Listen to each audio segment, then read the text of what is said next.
National Ornamental Metals Museum in Memphis. I can say that because I've practiced a lot. And I've known him for over 30 years. And actually, from when he was in grad school and before he started working on the museum, and I would go there every few years, and so I've sort of seen this overview of development that he's going to talk about. But he is a blacksmith, he's an artist, he has things in major collections, and he's won a lot of awards, but I won't go through all that. I thought maybe I would introduce him by telling you a few things that if you're going to build a museum, now he didn't grow a museum, he didn't expand a museum, he built a museum, which he's going to talk about. Might be good if you major in English, geology, and art, okay? You have jobs like, construction, but tile setting and building surveyor. Then you go underground and you're a hard rock underground miner. Then you go above ground and you do geological survey, and of course in the summers you're working for the Forest Service as an initial attack hotshot fire crew and helicoptered into any state in the western U.S. to fight those fires. And then you go and you work on crazy horse sculpture in South Dakota for a while, and then you end up blacksmithing for Slim Sperling, and you decide, this is what I want to do. You open up a blacksmith shop, and 4 years later you go to grad school at Carbondale, Illinois, where I also happened to go. And so I would go back quite a few times there, and that's where I met Wally for the first time in '76. So he's going to sort of take it up and tell you about the building of what I consider our museum, the only national museum dedicated to metals, what we love and do. So here's Jim Wallace.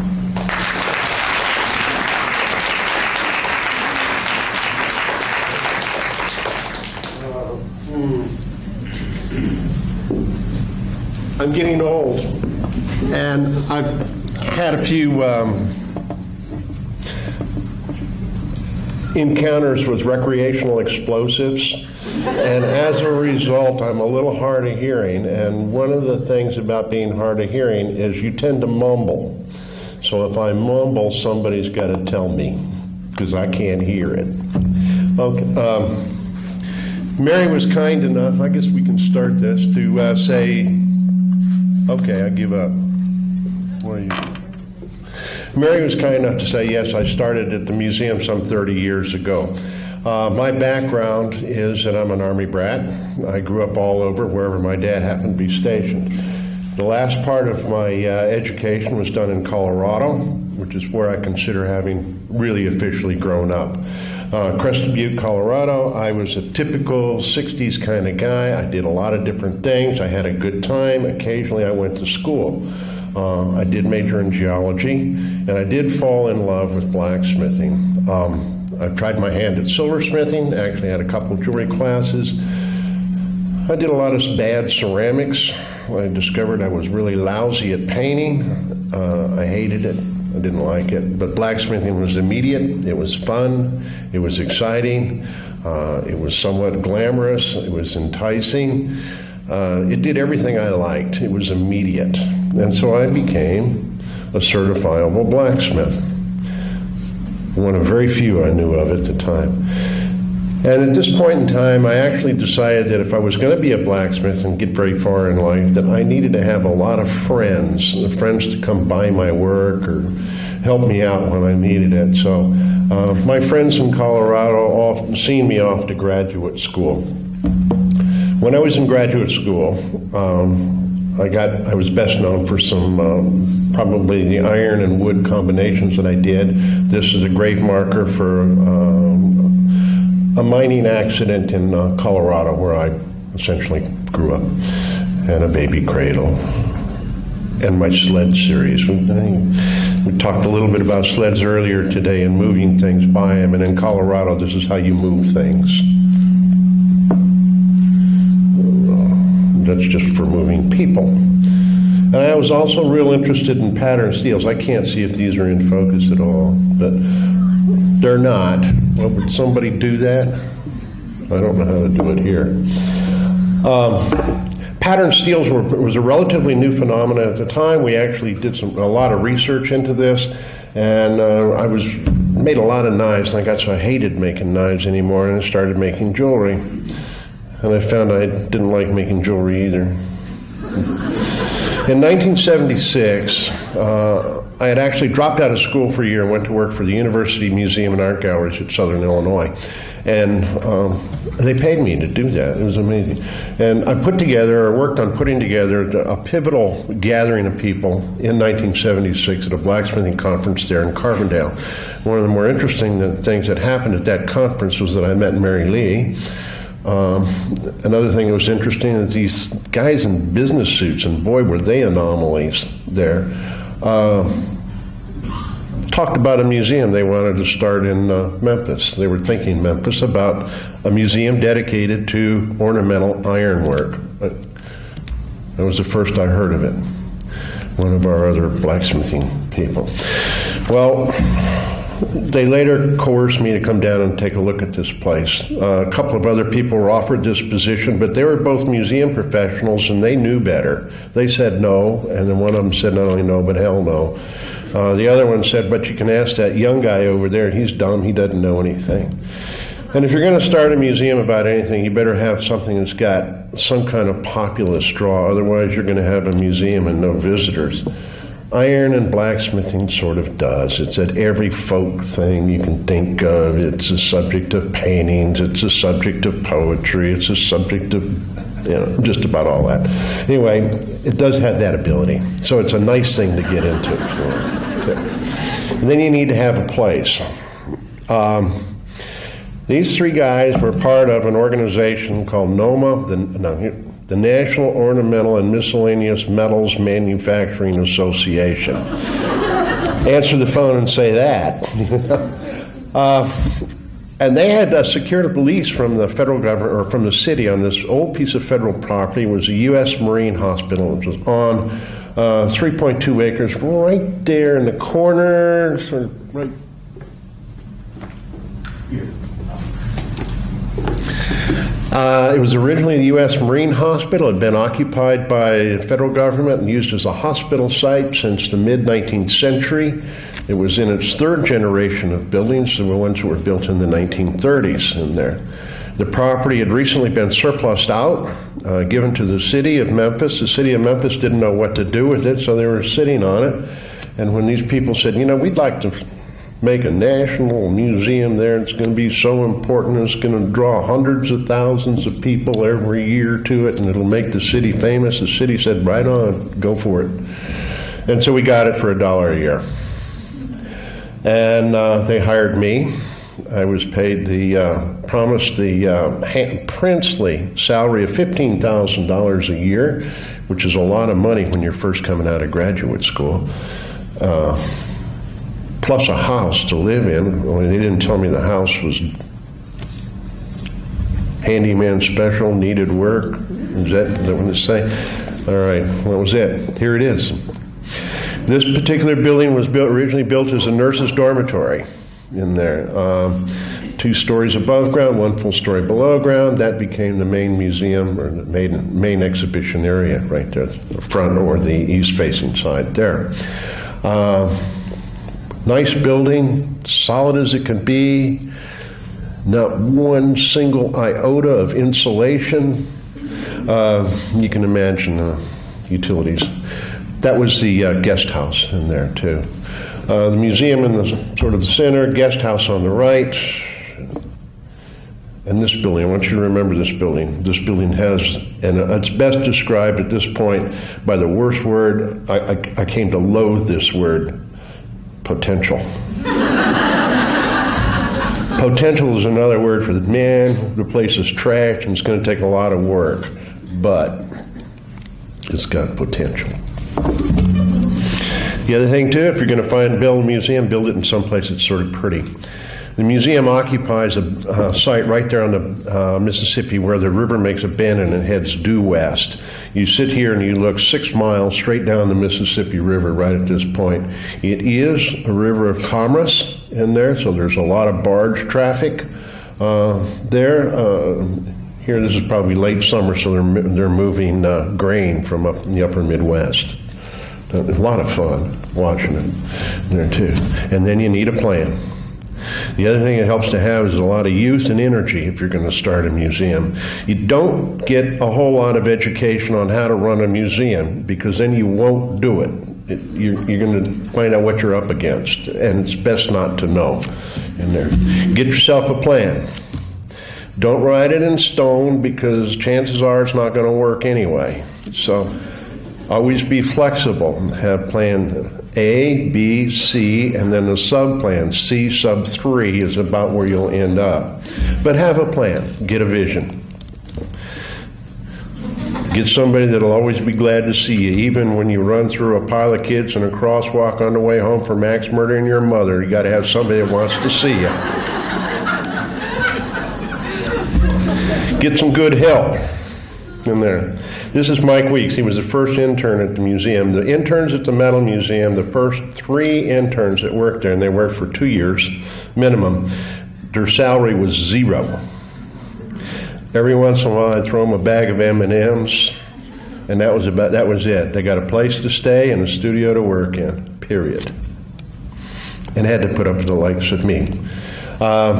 This building, of course, was a dormitory. It had a whole series of small rooms. You come in there with an axe, you knock the walls out, throw the walls out the window, and then you use all those skills you learn in graduate school, in the School of Art, like how to plaster walls, how to run wiring, and how to lie to the city so that you don't ever get a building permit.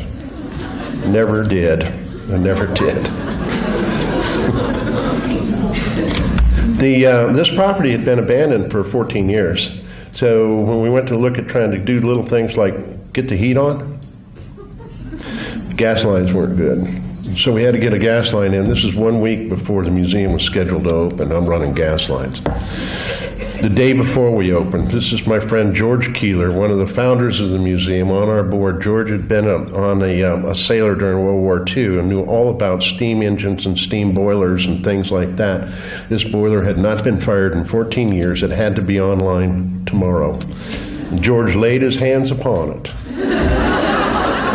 And it worked fine. The gentleman with the cap in the center there is Richard Perlman, some 30 years ago, back in his youth as well. At that time, he was professor or the instructor at the Memphis College of Art. Was it that? Memphis, the Art Academy of Memphis at that time. And with his students installing one of the first exhibits we had at the museum. This was probably 2 days before we opened. We opened with our very first one, House Jewelry, which was based on an earlier exhibition I did in 1976 for the University Museum. I didn't have a whole lot of time to put exhibits together. I was busy putting buildings together. Dealt with both historical and contemporary ironwork in there mostly, but there were other metals as well. There were some silver pieces in there too. And one of the award winners in that exhibition is Coffee Miklos, who now lives out near Squim. Mary Lee was a juror on that too. We finally remembered the other night. It's fireside tools done by Daniel Boone Six. He's dead. Mm-hmm. Steve Rosenberg Gate. He's not dead. Mm-hmm. But I mean, at the Metal Museum, you got to remember there were 2 employees. Well, there was 1 employee and 1 serf. I was the employee, sort of, kind of, but by this time the museum had sort of, did you say they ran out of money? You can't say if you never have it to begin with, you can't run out of it, I don't think. Anyway, and they hadn't been paying me for a while, so I'm not sure who was the serf in this. But things didn't always go well, and we didn't always have things working with this. But I did have a little studio, and out there it was a single-car garage that was leaning a bit. We pulled back up and got a new roof on it, and I did get some work done out of it. I continued on the sled series. I was doing work for money because I wasn't getting paid. So I was doing things to try to keep enough money in my own personal bank account to feed, at that time, 3 children and a dog. More sleds. It was right around here that Judy Coomer at the time came to work for us. I was sitting at the front desk, because the front reception desk at that time was also the office, because if there's only one employee, you got to do everything. And I was struggling with my rugged Royal manual typewriter, and I'm not very good at it. And she came in and started laughing at me. And I responded, I said, well, how good are you at this? And she was great. And she was magnificent with words. She was a brilliant editor, could write like a storm, and wrote the best chainsaw vasectomy letters you ever saw in your life. Judy came to work, I think it was about 1982, and was a pivotal employee. Again, she worked for the same salary I did, 0 at the time to start with. She did start our marketing program. She did write the first grant for this little gazebo that we built. I think we got $2,000 or $3,000 given to us to build it, but I built it for $250 and pocketed the rest of the money and put it into programming somewhere. It was a nice project. It was. We got all the cast iron bits and pieces for hauling them away, and the reason they gave them to us is because they needed them hauled away that day, and they were going to have to pay somebody to haul it away. But they knew if they asked me, I'd come get it for free. And we hire a rock and roll band. Do that. The first major exhibition we did that Judy had written a grant for to get funded was this one called Towards a New Iron Age. It was actually put together by the V&A. Our friends, British Blacksmith Association, helped get it to us in the United States. Now remember, we didn't have any money. Can you imagine trying to tour get an international exhibition in from the V&A and not having any money? I mean, we're not saying not enough, we're saying none. Which proves a great line of bullshit will get you somewhere. The way we could do this is we had our friends at British Blacksmiths Association load this thing in a container. You ship it common freight. You know about containers. Hell, let me tell you, this is Seattle. So the first thing we do is we open up this container, and we're greeted by this whirlwind piece of forged iron you can see in there that weighs a little over 1.5 tons. We don't have any way of moving it. We specifically said I didn't want it. It was too heavy to move. But we borrowed a forklift, and I got it stuck on the railroad tracks on the way over to the museum, but we got it off. That exhibition brought major pieces of international work to the United States for one of the first times. Jan Duzek from Switzerland, for example. It was a wonderful exhibit, and we toured that exhibit across the United States. This was Brent Kington in that exhibit. Fritz Kuhn from then East Germany. And there we are getting ready to tour the exhibit. We were able to tour this. We took this. You got to be brash if you want to start a museum. You got to. We had to fill out a facilities report at some point in here for some exhibit we were borrowing, and one of the things in these standard facilities reports, is you have to list all your security stuff in there, and it says they want to know who your security firm is. I listed our security firm as Winchester Black Dog and Associates. And nobody ever questioned it. We were able to tour this exhibit by getting a U-Haul truck, loading this ironwork in this, soft packing it inside this truck. Every single venue that it went to, there was an iron and steel company that we'd had some relationship with that would meet the people wherever it went at the museums it was supposed to go to, which included the Mint and American Craft Museum. They would meet these people there with a group of ironworkers and riggers and whatever else they needed. They would unload that trailer, take it and put it into the galleries right where the curator or director wanted it at zero cost to them. American Craft bought that exhibit into New York for $10,000 under budget. They have never, ever, ever been able to get anything under budget since. I was still working in the studio. I was doing, that time, I think I'd read Moby Dick for about the 4th time. And then about 1985, I decided, remember I'm the boss, okay. I decided it was time to go ahead and build a new studio. I mean, we desperately needed one there. We needed a facility which could act For the educational purposes we were trying to do in this other shed, we needed a place so that we could get some damn work done too. Well, I promoted a little money. We decided to go ahead and start. Well, I think we had $25,000 to build a studio. It's 1984. Some of it I think got from an NEA grant, which I misappropriated most of the money for and used it for construction. Hope there's nobody here from the federal government.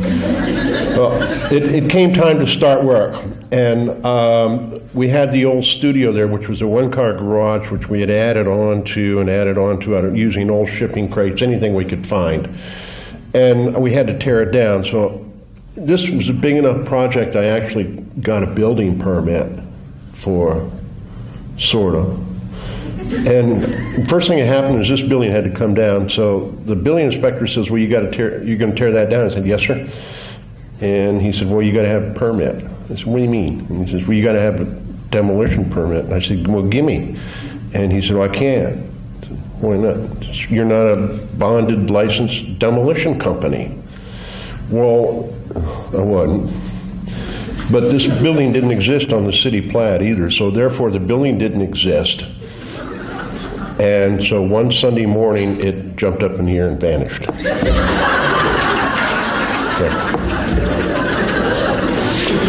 The steel for our new building arrived. We had no place to put it. We didn't really know what we were doing, but we did have, and took some stuff, we barred it off and threw it in the driveway, took some cutting torches out there, cut it up, and started to make our own structure. Had a friend at a construction company. He would loan us his Bobcat on the weekends, so I'd go get it on the weekend, and we did all of our foundation and dirt work on the weekends. We did get some help from LCI Construction to come in and help us with the forming and the pouring of the concrete. Obviously, since I'm borrowing equipment, I don't know what I'm doing, and we're running late. And we had already published the dedication stuff.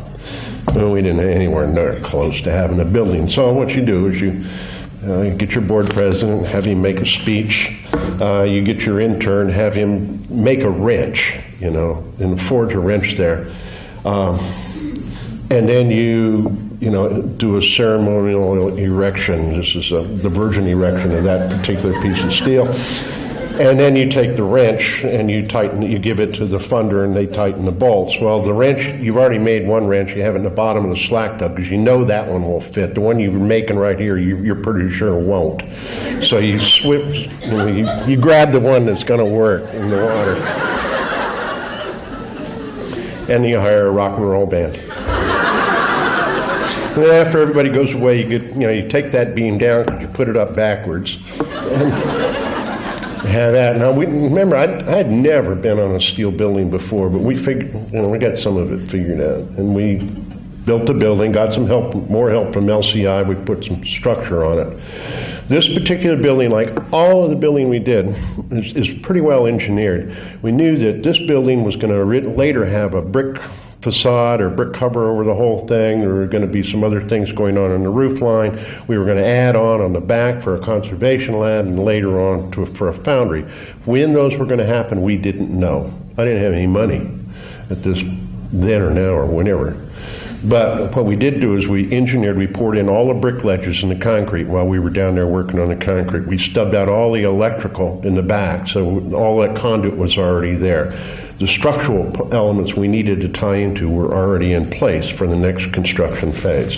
When that was going to happen? When we got some money. Hire some more staff. One of the first projects we did in this studio, and this studio is very, very important to the mission of the museum. The mission of the museum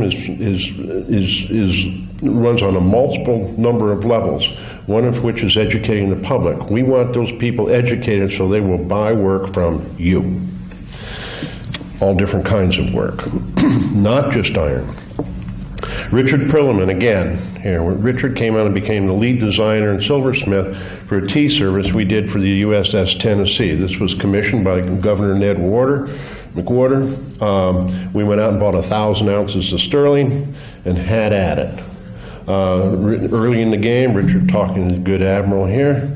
Everything else, Catherine Ronan, a local silversmith in Memphis, carving some of the wax for the feet of this thing. Now, the USS Tennessee is a Trident submarine. And as a submarine, we use the international logo for submariners in there, which is the dolphin. It's funny, all of them, the Russians, all of them, they all use that dolphin. Anyway, Richard soldering pieces together here. Rick Del Rey, engraver, local engraver in Memphis. Later went to work. He was going to go to work for the CIA, but he decided if he went to work for them, he might not be able to quit. So, there is a lousy, don't worry, that is not in focus. It's the only slide we had of that before we put it in the box. There's its container with the local woodworker Steve Crump. And the container, this is all the space we had for that tea service to exist in that Trident submarine right there. And it has the coffee, the teapot, creamer, sugar, and tray in that chest, that sassafras, and the iron fittings for the chest were salvaged out of the river. And we were still doing other work in the studio as well, trying to make some money. A gate for a residence in New Jersey. First time I ever used Mayflower to ship ironwork. It was really great. I mean, when the customer doesn't care, I guess, or doesn't know, maybe, what it costs, you just pick up the phone, you call Mayflower and tell them to come get it. They come over to the shop, they walk in the shop, picked up the gate, put it in the truck, took it to New Jersey, and leaned it up against the wall in the backyard of his house. Really cool. Tulips, I love tulips.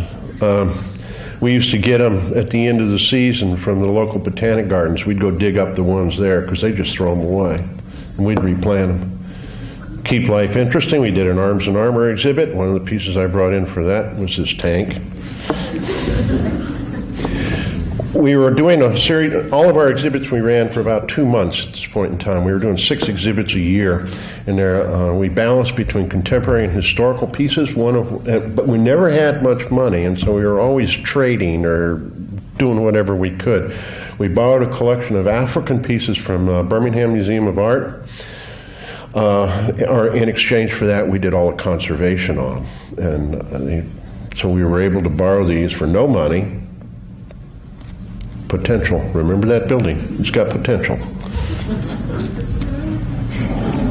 New staff. Pattern steel, we talked a little bit about. You know, it was what I knew pretty well, and since I knew it pretty well, and since I was the boss, we could put together a pretty good exhibit of pattern steel without a whole lot of effort, or without a whole lot of money. So we did. We brought in some new work. This is actually a piece by one of your guild members, Phil Baldwin, I believe. We brought in historical pieces. That is out of focus. Now, we were making all of our own display equipment, too. All of our vitrines, all of our pedestals. Some of it was good and a lot of it was lousy. But we did all that, and we had a full workshop in the basement of the museum by this time. And we still relied on volunteers for everything we could possibly think of. Louise Keeler, who was doing gardening for us for years and years and years. And she's just in the last couple of years stopped that. But the Keeler family has been involved with the museum ever since its inception, and now the grandchildren are at the museum. I've had 3 generations of that family hanging out there. And then one other person you all know, Harlan Butt, he actually curated one exhibit that we had at the museum, the Kyoto Metals. It was a wonderful group. Yeah, good old Harlan. Then we put together another exhibit called Saddle Up. Because so many people in the Tennessee area are into horses, we figured this is a natural drawing card. We'd get tens of thousands of people coming to the museum to come see this, and they'd leave hundreds of thousands of dollars in our coffers. Yeah, right. Mm-hmm. But anyway, it was a nice exhibit. We had a lot of fun. We borrowed pieces from people who, from collections across the United States, really from about 5 different major collections, private individuals. You can borrow from private individuals relatively easy. Borrowing from institutions is a certifiable pain in the ass. And there is a game they play called Big Museum, Little Museum. And if you're the Little Museum, just plain forget it. Trying to borrow something like from the Met is just, it's absurd. They do everything they can to make it hard or impossible. Anyway, more tack. Spurs, by the way, are, you ever want to go to a neat place, go to the Cowboy Hall of Fame in Oklahoma City and go look at the spurs there and see which set of spurs are selling for. And a lot of you will give up gold and take up spurs. One of the big exhibits we did get funded and put together was one called Masters of American Metals, in which dealt with Americans doing metalwork over the 200-year history of the country. We did have Paul Revere pieces in there. We opened it at the Metal Museum and then took it to New Jersey, and it's opening here at the corporate headquarters at Shearing Plow and was later at Newark. But since Shearing Plow gave us a lot of money to put it together, they got second dibs. This particular tea service, you all know the man that did this, but you know him as a painter. His name is Grant Woods. He did 2 tea services, 2 sets. Pretty cool, huh? Needless to say, he and his roommate used to work part-time at the Kalo shop. Now, these next 3 vessels were also in this exhibit. This particular thing was designed by none other than Thomas Jefferson. It was made by the silversmith in Paris, but we had the drawings of this that Thomas Jefferson had done. This is Gary Nofke. This is a 24-karat gold, weighs 1 pound. Yeah, he's sort of over the top all the time. And this particular loving cup was for the 50th wedding anniversary of Louis Comfort Tiffany. Now, how do you put this now? As the boss and as the director of the museum, you have certain, I guess Mary referred to them as prerogatives or digressions. We had taken this exhibit was closing up. We were getting ready to move it and send it off somewhere. We had it all packed up. I had been working the people I worked with about 70 hours that week. They were tired. It was late. It was about 2 o'clock in the morning. And I decided, it ain't never going to happen again. And so we took a bottle of whiskey, and I can guarantee you, whiskey out of Thomas Jefferson's cup is a lot better than whiskey out of the bottle.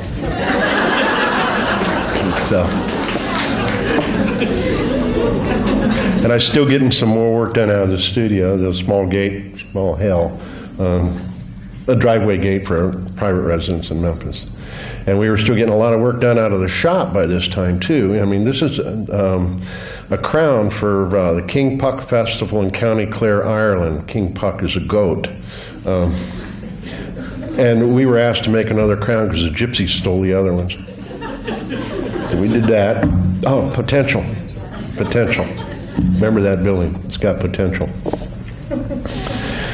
Cheap exhibits on the cheap. Again, Astrolabe to Zenith, dealing with instruments, meteorology or metrics. Most of these we borrowed from Ole Miss. They have a big collection of what's called instruments of philosophy. You know what that is? Physics. Again, we borrowed those for the conservation of them, and we did that in about a week, got it all back. Pretty cool stuff.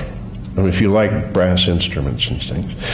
In 1988, 89 somewhere, I asked my friend Richard Cornell, who's a designer blacksmith from Surrey, England, to design a pair of gates for the museum for our 10th anniversary. It wasn't a wedding. It was, Jesus, what was it?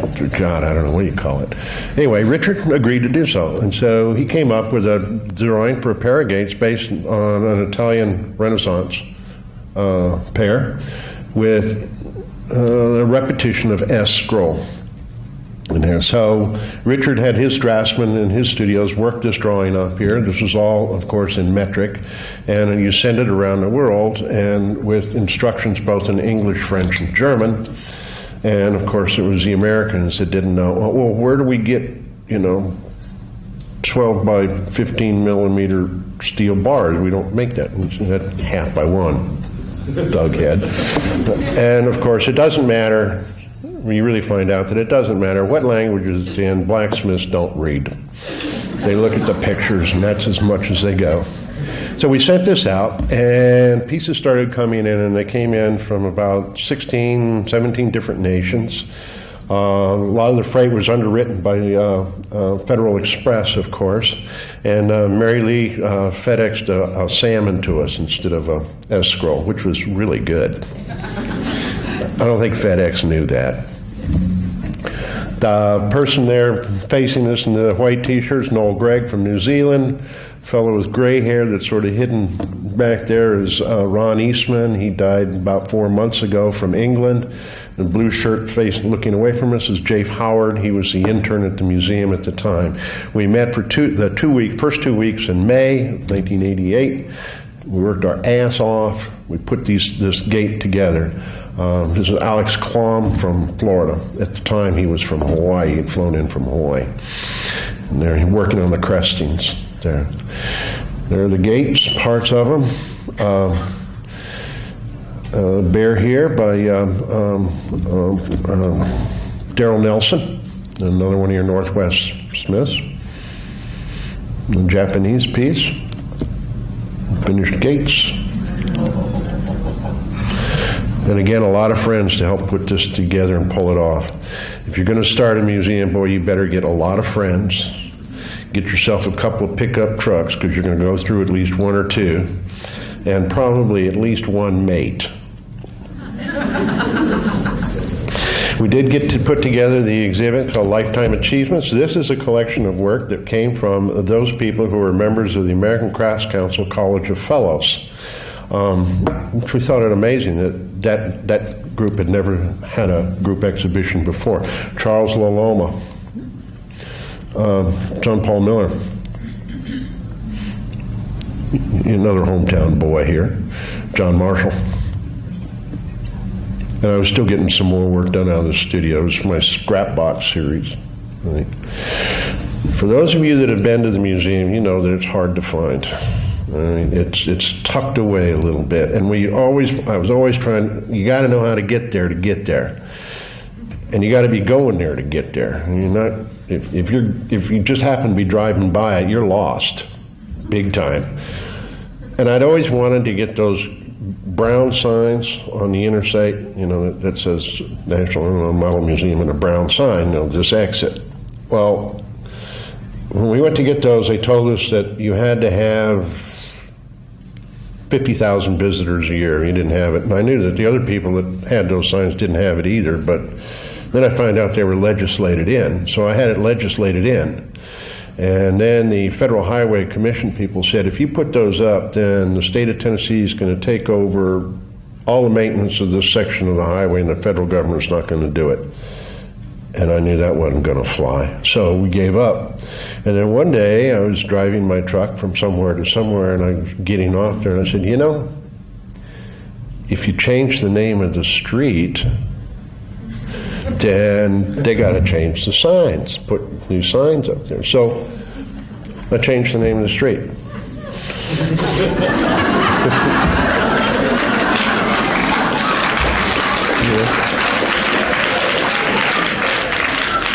Took a little effort, but we got it done. So instead of 2 brown signs, I got 4 green ones. One says next exit, and then this exit. So that was cool. In the shop, we were still working. Now, remember, a lot of these projects in the shop are things we're doing for money. We're not doing them. Well, some of them we did for greater glory of God and man or whatever, but a lot of them we did for money. We did a full set of Etruscan armor for one of the museum adventures in Memphis. Had a lot of fun building that. But like everything, there's sometimes you can just get a whole bad day, everything's going wrong, and it doesn't seem like anything was happening right. So I think this was probably in the late 80s and through here, and it was time to sit there and regroup and figure out what we were doing and assess the situation. So you do that by just sort of kicking back a little bit somewhere, figuring it out. So we went back to work. We needed to make a lot more money than what we were making, and I am a really bad museum director because I always had a hard time asking for money. It's not in my blood to go up and shuffle my feet and ask. So we earn it. So we did a dozen of these for the mayor's office, and about 100 of these for the Entrepreneur Society, and made one of those for the local arts group, and 3 of those for the Tandy Foundation or Tandy Corporation in Connecticut. Those are about 3 feet high, those brass lamps. And anything we could do to make money. A major pair of driveway gates for private residents. Those are almost 17 feet high. Detailed. How traditional can you get? But perfect. And I still got a little work done out of the studio. Repair Days was going on this whole time. It happens once a year. And some of you may know about Repair Days. Some of you may not. Repair Days is an event that happens usually in the fall. Well, it always happens in the fall. It's an event that does 3 things that are important to the museum. Number 1, it is a public service for the Memphis community in which the community can bring their bent, busted, and broken stuff in, and we will fix it for a modest fee. Number 2, it offers a student the opportunity to learn repair techniques under the guidance of a lot of people that have done it. So when they blow a hole in Grandma's silver pitcher, they thought it was a silver pitcher, but it's pewter, silver-plated. There's somebody there to rescue them in there. And number 3, it does raise some money for the museum in there. Those are 3 equally important things. And Repair Days is now reached a point where it is looked forward to by lots of people every year. Mary and I were there this year. There were probably close to 100 students. They come. We fix things. I mean, the things you fix are legion, and 90% of them should be thrown away. But we fix them. And there are lots of people. We have a great time doing this. It has evolved to, this tent now is completely filled with workbenches and all kinds of stuff in there to get things done. Lots and lots of pot metal. I'll bet you don't know how to solder pot metal like we can solder pot metal. And it's a lot of fun. We tin a lot of pots. And the campground is full, and it stays active all night long. For those of us that are a little older, we go home, go to bed. Richard Maudsley, you know Richard. In the shop, we continue with these projects. We do a lot of projects. I have an active internship program, and the new boss has now expanded that to double the number of interns in the shop and to include now a whole series of artists and residents working there. This is Jim Masterson. He is now the shop foreman, working on a project that we needed to do to, shall we say, earn some money. Sean Kingston. Sean now works for Myers & Company out of Basalt, Colorado. Was our intern at the time, working on this little open trellis forged aluminum dome and installing it. That was so much fun. It was worth every penny of it just to do it. And I still got a little work done on the shop. Okay, at this point in time, technology caught up with me, and this building had a lot of potential, still does. But technology caught up, and I lost because digital cameras came online, and I didn't have one at the time. And somebody on staff was supposed to be taking pictures, but I think they broke the camera, lost the camera, or ate the camera, something, I don't know. So I have no images of working on this building with lots of potential. This is my last project at the museum that I was involved with. We had always, even from that very first day of planning, working at that table there in the hallway of the museum, felt that building was going to be the library, because I take libraries seriously. I take very seriously what a library can and should be doing. That was going to be our library.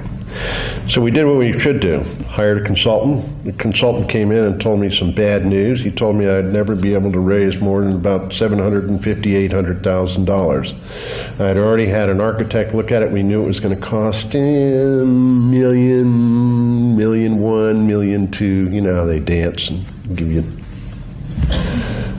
So to solve that dilemma and problem, I fired the consultant. You know, shoot the damn messenger. I don't care. And then we went out and we raised about $1.6 million. It took 3 years to do it, but we raised $1.6 million, over twice what twice what the consultant said we'd be able to do. We brought the building in for about $1.1 million. The library is now done. We have a full-time librarian at the museum that works there cataloging. Actually, she's not full-time there. She's also doing some other stuff, too. But we have a person there that does nothing but maintain that. The Snag collection of slides is there. That's all been cataloged. A lot of it's been digitized. They're working on digitizing and cataloging the rest of the book and portfolio collections. This library belongs to all of you.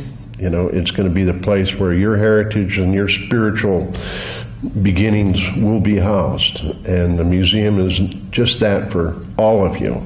You know, it's really where we all belong. It's not just iron. It was iron when I was there because, number one, I was a boss. I'm trained as an iron worker. And when you're busy, you better do what you know best. Okay? Hire a rock and roll band, raise some money, have a good time. And I think that's about it. I'm out of time, too, precisely. You got 10 more minutes. I got 10 more minutes? According to my man. Wait a second. Well, you said 1 o'clock, 2 o'clock. It's Pete Jacota's watch. Oh. So, that means it doesn't matter, doesn't it?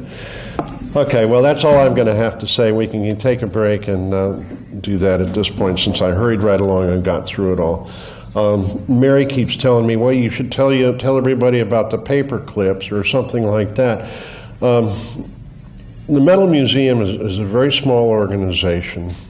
I have had an extremely dedicated staff in there. In the 30-some years that I was there, and the number of interns we had one intern that ended up as a deadbeat, and I probably should have shot him, but I didn't at the moment, and now it's somebody else's problem.